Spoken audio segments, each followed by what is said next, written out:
એક ભારત શ્રેષ્ઠ ભારતના શિલ્પી સરદાર વલ્લભભાઈ પટેલની વિશ્વની સૌથી ઊંચી પ્રતિમા સ્ટેચ્યુ ઓફ યુનિટી નિહાળી કાશ્મીરના યુવક યુવતીઓનું ડેલિગેશન અભિભૂત થયું।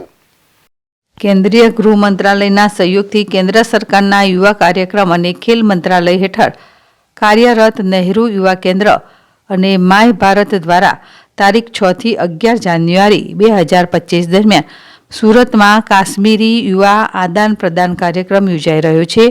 તેના ભાગરૂપે નહેરુ યુવા કેન્દ્ર નર્મદા દ્વારા તારીખ 10મી જાન્યુઆરીને શુક્રવારના રોજ આ કાશ્મીરી યુવા ડેલિગેશન માટે સ્ટેચ્યુ ઓફ યુનિટી સહિત નર્મદા જિલ્લાનો એક દિવસીય પ્રવાસ કાર્યક્રમ યોજાયો હતો।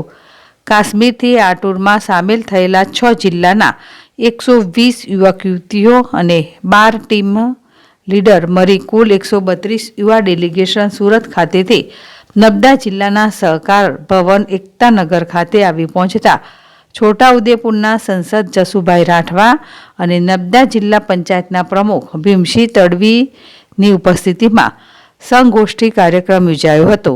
આ વેળાએ ટૂરમાં સામેલ કાશ્મીરી યુવક યુવતીઓએ ગુજરાત પ્રવાસ દરમિયાન પ્રત્યક્ષ નિહાળેલા વિકાસની ભારોભાર પ્રશંસા કરી શાંતિ અને સુરક્ષાની થયેલી અનુભૂતિને ભારોભાર વખાણી હતી।